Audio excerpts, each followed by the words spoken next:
ആറ്റുകാൽ പൊങ്കാല അനന്തപുരിയുടെ ഒരു മഹോത്സവമായി തന്നെ തുടരുകയാണ്. പൊങ്കാല വിശേഷങ്ങളുമായി പ്രിയപ്പെട്ട സുരേഷ് ഏട്ടനും രാധികേച്ചിയുമാണ് ചേരുന്നത്. കഴിഞ്ഞ കുറച്ച് നാളായിട്ട് പൊങ്കാല വീട്ടിൽ തന്നെയാണ്. രാധികേച്ചി, ഞാൻ കോവിഡ് സമയത്ത് വന്നപ്പോഴും ചേച്ചിയായിരുന്നു പൊങ്കാല ഉണ്ടായിരുന്നു. അന്ന് അമ്മ കൂടി ഉണ്ടായിരുന്നു, ഇന്ന് അമ്മയെ കാണുന്നില്ല. എന്തായാലും നമുക്ക് വിശേഷങ്ങൾ, ഇപ്പം പൊങ്കാല, സുരേഷ് ഏട്ടനാണെങ്കിൽ മോളുടെ കല്യാണം കഴിഞ്ഞ് അങ്ങനെ ഒരു സന്തോഷമൊക്കെ ഉണ്ട് ഈ സമയത്ത്. അതെ, എല്ലാ വർഷവും മുടങ്ങാതെ ഇടാൻ സാധിക്കണേ എന്നുള്ളൊരു പ്രാർത്ഥനയുണ്ട്. എല്ലാ പ്രാവശ്യവും പറ്റാറുണ്ട്. മോളുടെ കല്യാണം കഴിഞ്ഞിട്ട് ആദ്യത്തെ പൊങ്കാല അവരുടെ ഭർത്താവിൻ്റെ വീട്ടിലാണ്. ഇപ്പം ചേച്ചിയുടെ പാട്ട് ഈ പൊങ്കാലയ്ക്കെല്ലാം ഒരു വൈറലാണ് ചേച്ചിയുടെ പാട്ട്. ചേച്ചിയുടെ പാട്ട് പക്ഷേ ഈ ഇതിൻ്റെ ഒരു പുകയുടെ ആണെന്ന് തോന്നുന്നു, ചെറിയ ഇതുണ്ട്. 2 പ്രാവശ്യത്തേക്ക് ഞങ്ങൾ ആറ്റുകാല് അമ്പലത്തിലെ ഉത്സവത്തിൽ ഞങ്ങളുടെ ഒരു പാട്ടുണ്ടായിരുന്നു, അത് ഞാൻ പാടിയിട്ടുണ്ട്. ചേച്ചി ഇത്തവണ കച്ചേരിയോ ഡാൻസോ ഒക്കെ അമ്പലനടയിൽ എല്ലാ പ്രാവശ്യവും നടത്തുന്നതാണ്. ചേച്ചി ഒരു 2 വരി ജനപ്രേക്ഷകർക്ക് വേണ്ടി പാടിയാൽ അതൊരു സന്തോഷമായിരിക്കും. അതാണ്, ഞാൻ ആറ്റുകാല അമ്പലത്തിലെ നടയിൽ ഞങ്ങൾ വാനമ്പാടികളുടെ ഒരു ഗ്രൂപ്പുണ്ട്, ഭക്തിഗാനം, ഞങ്ങളത് അവതരിപ്പിച്ചിട്ടുണ്ടായിരുന്നു. ഇപ്രാവശ്യത്തേക്ക് അതുകൊണ്ട് സുരേഷ് ഏട്ടാ, ഈ പൊങ്കാല തിരുവനന്തപുരത്തിൻ്റെ ഒരു മഹോത്സവമായിട്ടാണ് മാറിക്കൊണ്ടിരിക്കുന്നുണ്ട്. അതൊരു കേരളത്തിൻ്റെ തന്നെ അങ്ങനെയാണ്. എങ്ങനെയാണ് സന്തോഷം? അല്ല, ലോകമെമ്പാടുമുള്ള വനിതകളുടെ, സ്ത്രീകളുടെ, അത് അമ്മമാരായാലും കുഞ്ഞു മക്കളായാലും ശരി തന്നെ, അതൊരു വലിയ നോമ്പാണ്, ജീവിത നോമ്പാണ്. ഓരോ വീട്ടിലും അങ്ങനെ അവരൊരു പ്രഖ്യാപനം നടത്തും. ഒരു പെൺതരിയെ തരണേ, ഞങ്ങൾ അമ്മയ്ക്ക് പൊങ്കാല അർപ്പിച്ചോളാം എന്ന് പറയുന്ന ആ കുഞ്ഞിനെ കൊണ്ട്, ആ കുഞ്ഞ് ലോകത്തിൻ്റെ ഏത് ഭാഗത്താണെങ്കിലും മുടങ്ങാതെ പൊങ്കാല അർപ്പിക്കും എന്ന് പറയുന്ന ഒരു വലിയ ബൃഹത്തായ സംസ്കാരമാണ്. അതിൻ്റെ ശാസ്ത്രീയ വശം എന്താണെന്ന് ചോദിച്ചാൽ നമ്മളിൽ അച്ചടക്കം, നിഷ്ഠ, ഇതിലോട്ടൊക്കെ ചെന്ന് ചേരുന്ന ആചാരമര്യാദകളാണ് ഇതിലുള്ളത്. ഇതിൽ നിന്ന് തൂവി വീഴുന്നത് അമ്മയുടെ പെരുമാറിലേക്ക് ആദ്യം നമുക്ക് അനുഗ്രഹമാവാൻ വേണ്ടി ഭൂമിദേവി എന്ന് പറയുന്ന ബൃഹത്തായ സ്ത്രീയാണ്, അല്ലേ? ഏറ്റവും വലിയ സ്ത്രീ രൂപം ഭൂമിദേവിയാണ്.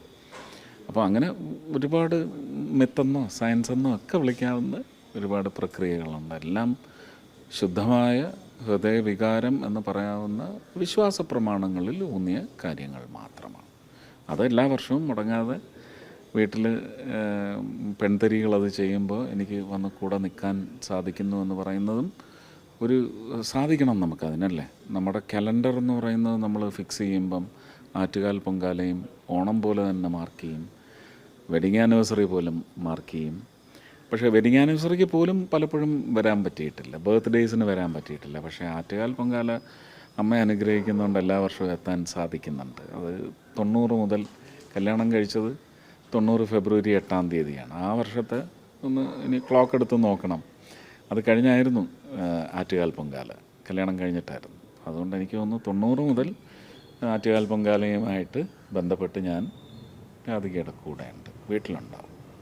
ഈ രാധികേച്ചിയോട്ട് ഈ പൊങ്കാല ഇടുമ്പോൾ ഇനിയും ഒരുപാട് വർഷം അങ്ങനെ പൊങ്കാല തുടർന്നു പോകാനും സാധിക്കട്ടെ. എന്തായാലും ഈ ആൾക്കാരെല്ലാം വലിയ ഒരു പ്രാർത്ഥന തന്നെയുണ്ട്. നമ്മുടെ നാടിൻ്റെ ഒരു സുരക്ഷ, നാടിൻ്റെ ഒരു സംസ്കാരം എന്നിവയൊക്കെ തന്നെ ഇതിൻ്റെ ഭാഗമാകുന്നുണ്ട്. എല്ലാവരും ഓരോ പ്രാർത്ഥനയാണ് നാടിനു വേണ്ടി. ആ ഒരു സംസ്കാരം കൂടി ഇതിൽ പകർന്നു നൽകുന്നുണ്ട്.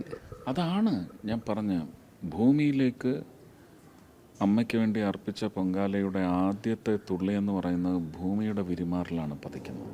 പോയി നോക്കിക്കോളൂ, എല്ലായിടത്തും അരിയിട്ട് തിളച്ച് മറിഞ്ഞ് തൂകുന്നത് ഭൂമി ദേവിക്കുള്ള അർച്ചനയാണ് ആദ്യം, അല്ലേ? അപ്പോൾ അതിനകത്ത് നൽകലിൻ്റെ അംശമുണ്ട്, സന്ദേശമുണ്ട്.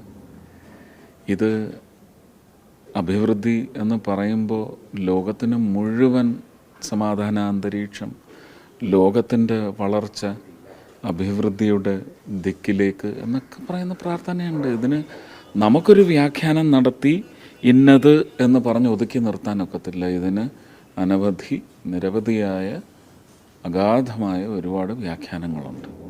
അതെല്ലാം വന്ന് നന്നായി നല്ലത് മാത്രം സംഭവിക്കണേ എന്ന് പറയുന്ന, നന്മ മാത്രം ജനിക്കണേ എന്ന് പറയുന്ന ഒരു പ്രാർത്ഥന ഈ അർച്ചനയിലുണ്ട്. സുരേഷേട്ട സൂചിപ്പിച്ചതുപോലെ തന്നെ ലോകാസമസ്ത സുഖിനോ ഭവന്തു എന്ന് തന്നെയാണ് ഈ പൊങ്കാലയുടെ ഒരു മഹത് വചനമായി തന്നെ നിൽക്കുന്നത്. നാരികളുടെ സ്ത്രീജനങ്ങളുടെ ഒക്കെ തന്നെ പ്രാർത്ഥനയും ഒക്കെ ഈ തിളച്ചു പൊങ്ങുന്ന മൺകലങ്ങളിലുണ്ട് എന്നതാണ് ഇതിൻ്റെ ഒരു മറ്റൊരു സന്തോഷം കൂടി.